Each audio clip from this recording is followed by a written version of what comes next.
Okay, here we go with part 3. It's 11:35, so I got to 11:45. Let's minimize the video thing, get it out of our way. Here's our picture. Now what I want to do is put the copyright on there, because it's such a beautiful picture, we want to make sure that nobody steals it off the internet. And so, what I had here, if you remember, if we minimize this, and I think, no, that's where all my pictures are there. I have to go File. I have to go here. I'm in the wrong folder. I always forget. It's in this here folder, A1, A2, A3. See, I'm on my desktop now. And here in this mess, this is called Copyright BMP. I click on that picture and bring it up. I think I showed this in fun. It's just volume copyright. I think what we'll want here, I think a smaller one will fit better on. So I'm going to go like this. I push down my left mouse button. I'm holding it down, same as with text. Drag it over what I want, which is copyright 2000.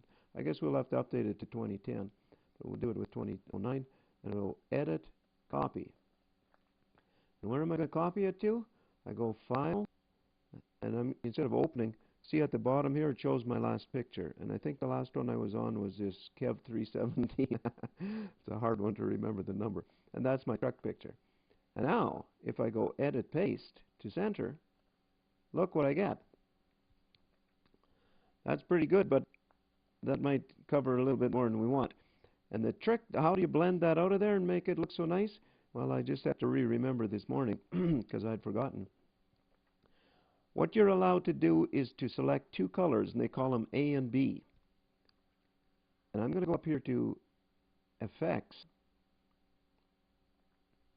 maybe Channels, my 4-second memory I've forgotten, maybe Layers. Oh, where is it?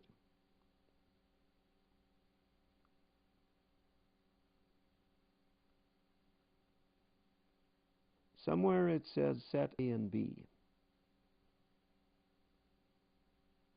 If you see it, tell me. I just add it here. Here's A and B down there. Edit color A and B. See it? I click on that. It brings me up this box, and it's really letting me pick any color I want. Here in the left-hand corner shows A color right now. The default is bright red, and B color is black. And I don't even want gray. See, I could pick blue. See, it changes blue or green. But I need it to be this exact shade of gray from my little stamp. So what they have is an eyedropper. And you say, click on the eyedropper, and whatever the color that it's set, the gray color. See, A is so bright green. We're going to click on the eyedropper. Now I get this little eyedropper of a mouse. And when I put it on my gray and click, look, A changed to that gray. And to be darn sure, I'm going to click on B color, and I'm going to click on the eyedropper. I'm going to down here, and I'm going to pick the same gray. And now both A and B are gray. And now I'll say OK, and now A and B are gray. And what good does it make it to be A and B gray, my color here? Because somewhere over here in selection is mask color A and B. And when you click on mask color A and B, bingo, it masks those colors and hides them. And look what we're left with. Just copyright 2009 KTP. And I could put it right here over the front and right click it, and there it is stuck there. But I'm going to say Edit, Undo, and I hope it doesn't blow the whole picture away. That's a little too dark for my taste. I'd like it to be a little more subtle than that. So I'm going to go Edit. I'm going to go View, pardon me. And I want to view the Settings toolbar. And this is just all the things that it's showing me on the top here. The next little box is this little box. And there's only one good thing in this little box that I know of, and that's this opacity or opacity. Maybe we'll call it opacity. Steve loves to mess up words, and so we'll call it opacity. And 255 means maximum. It's bright. But it made it so thin You can even see it. See that? So I should have put it down here over the bumper about, because I like these in the bottom of my picture. I like it to cover a bit of the Model A part, so that if somebody was to copy it out and try and steal it, they'd have to airbrush a long time to get rid of this.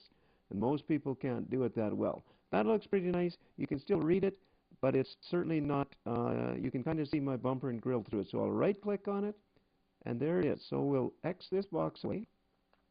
Now I'll go File, Save, and this little box is kind of annoying, but it'll go away when I click on Pencil. And by the way, if I wanted to draw with the pencil, which I can't draw a darn thing, but if you go like that, see, it's drawing a line. It's a kind of a gray line. Edit, undo. The last color I had was gray. Wonder what time I have. I've forgotten how much time I have left. But there we've done a pretty good job of working on a little picture of mine. And we've taken out some of the junk in the background. We've pulled out a tree branch on the hood. We've stamped it. And we've changed it to about the right size. So this might be ready to upload to the internet, or to Ford Barn, or to my website. And maybe we'll make some more movies showing that in another episode here. I'm on TV. I'm doing an episode. Okay, end of part, was this part 3? I think it's part 3. Let's go to the video thing and hit stop.